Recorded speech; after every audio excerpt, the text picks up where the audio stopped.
Cantor, Silbersher.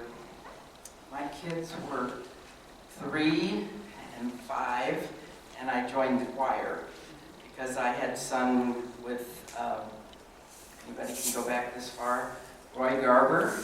I can. And they really didn't have, I actually grew up at B'nai Yehuda, and they didn't really have a fabulous choir until Paul started it. And I used to bring my kids, and they'd run around while we practiced, and that probably drove everybody crazy, but I wanted to go, and if I couldn't get a babysitter, then I just took them. I loved choir, I loved everything about it. I loved Paul, I loved the direction, and we used to sing for some of the high holidays, not all of them.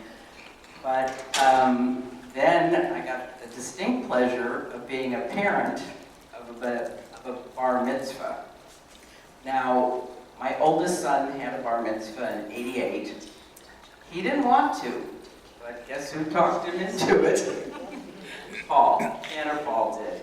And he just, parts that, nothing against Rabbi Michael Zedek or whoever else was there at the time.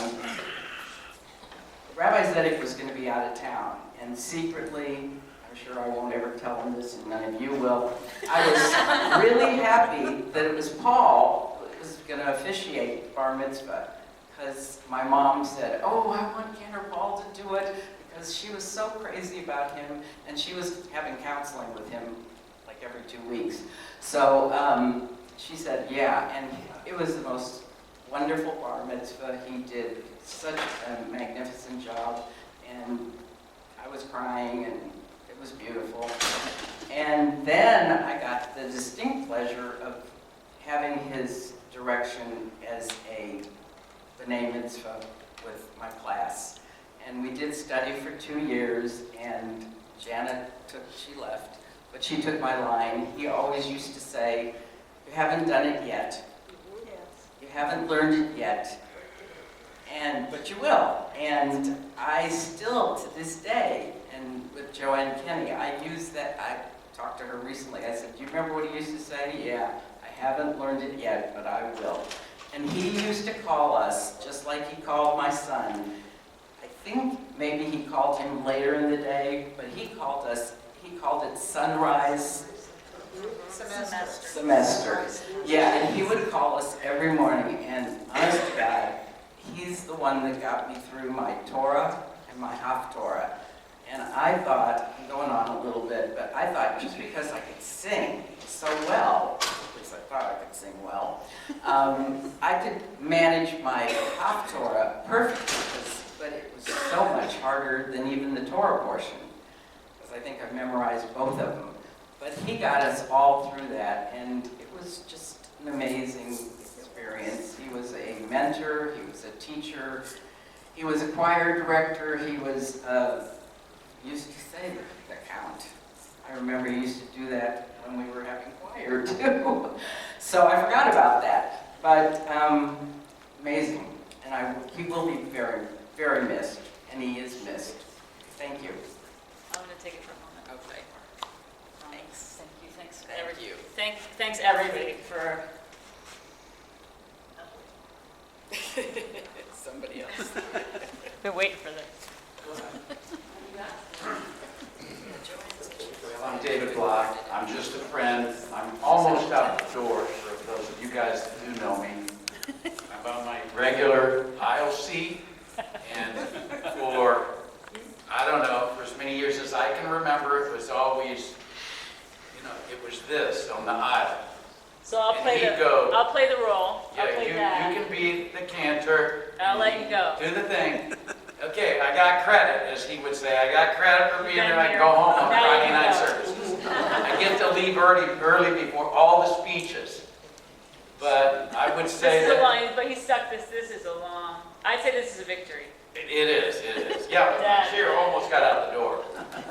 Everybody should get a tape before they go, really. And I listen to it all the time. And I hand it down to my kids. There's plenty of them. And it's really good if you haven't listened to it in a while. Give it to your kids and grandkids. And I don't have any grandkids yet, but I'm thinking about having another one. And we'll see. My wife hasn't agreed yet.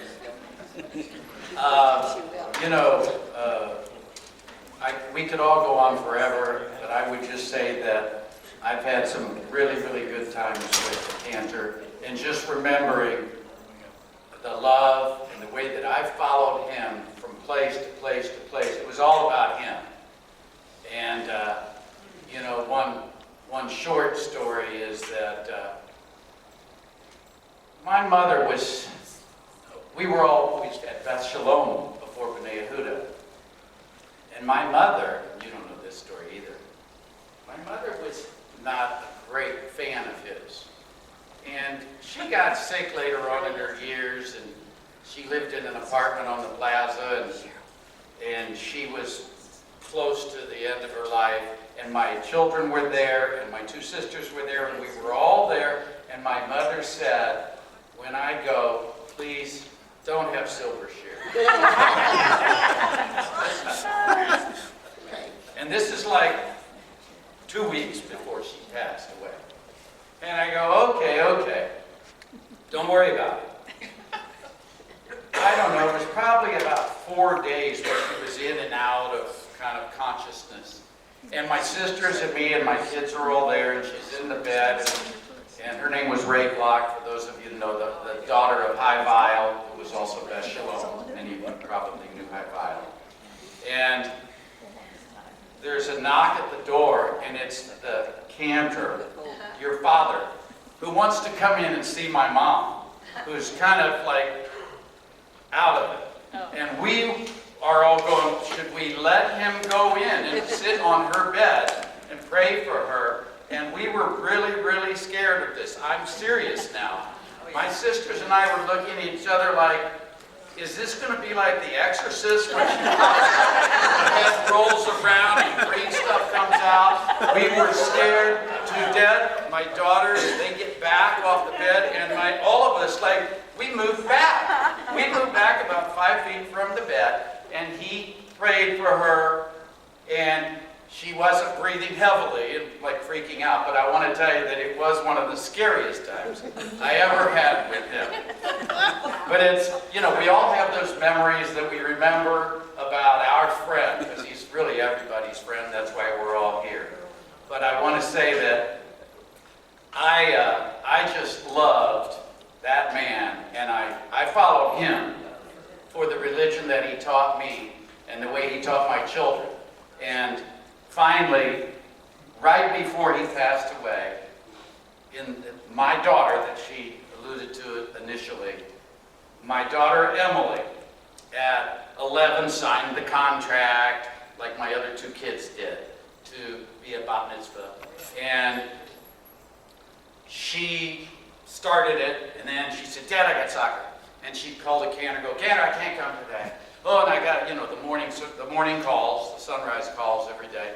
So she negotiated with him out of it. And she got through 13, and then every time we would have lunch, about once a month, or breakfast down on the plaza, he'd go, where's my bat mitzvah? When are we doing my bat mitzvah? And of course, Emily was 13, and then she turned 14. And then he goes, come on, we're going to do that bat mitzvah. And I said, well, let's do it in Israel. Well, come on, you come to Israel, we'll all do it there. And then Emily turned 15, and then 16, and then 17, and then 18. And every year he's going, when are we going to do this bat mitzvah? That was our going joke. 19 and 20 and 21 and 22 and 23 and 24 and 25 and 26. So she was twice the age. So I said, if you will do your bat mitzvah, let Cantor Silbersher do it for you. I will get a bat mitzvah in the name of High and we'll do it in Israel. So 2 years ago, a year and a half ago, she studied with the rabbi, with the Cantor, every morning for a couple months, not the normal 3-year contract. And they did it every morning. She lived in Denver. He called her. They went through it. We went to Israel. I got bar mitzvah again. And she got bat mitzvah at the wall. We came home. I showed him the pictures. It was a great thing. That was his last bat mitzvah that he ever did. Out of the thousands of people that he brought into our religion and really taught them a lifelong lesson. And I know that my children, all 3 of them, love that man and cannot say more good things about what he did for them. And I'm just happy to know that I know him and that I learned a lot from him in my own life that I get to pass along to my children, including this $100 tape, which is to be $1 too. Fundraising. Yeah. Okay, thank you all. Thank you, Dave. Thanks, Dave.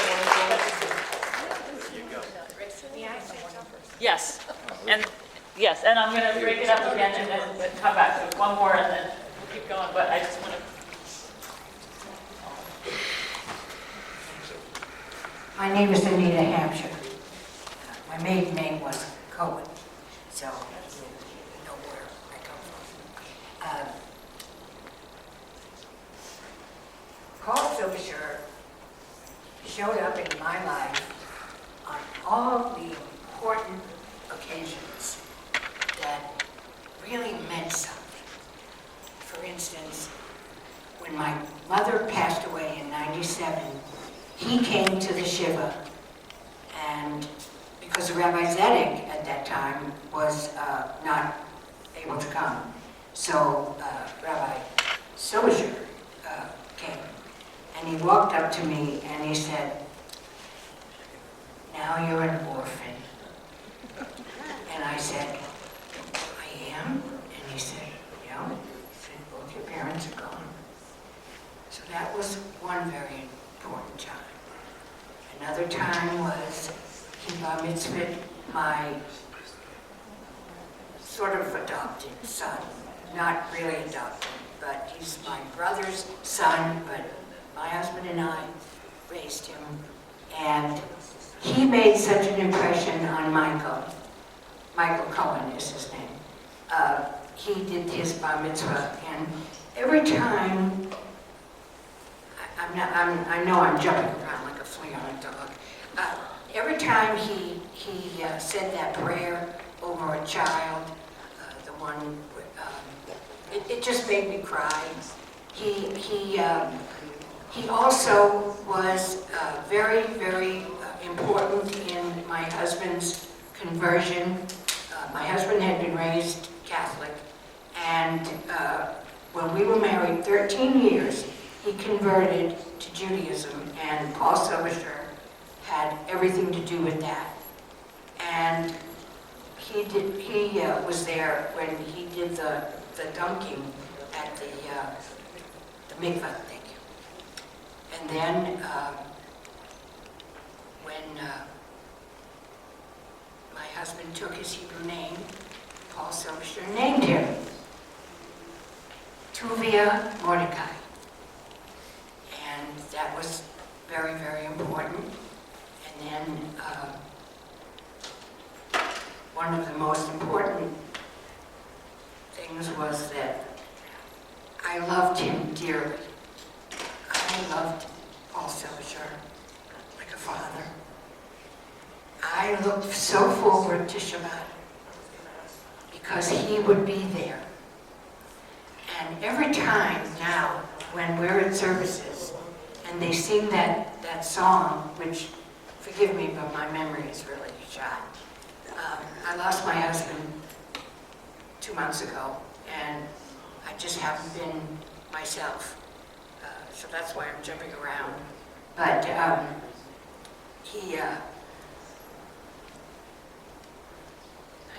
now what I was going to say. This song. Oh yes, that song. What we always sing during Shabbat services. And at the very end, he would go, Shabbat! So every time I hear that song, in my head, I hear at the end, Shabbat! And I will hear it till the day I die. And then when I go to heaven, he'll be there. And I know that he's there with my tie. I know that they're waiting for me. But I loved your father dearly. He meant so much to me. And if I didn't get my Shabbat lucky kiss at services, it was lousy.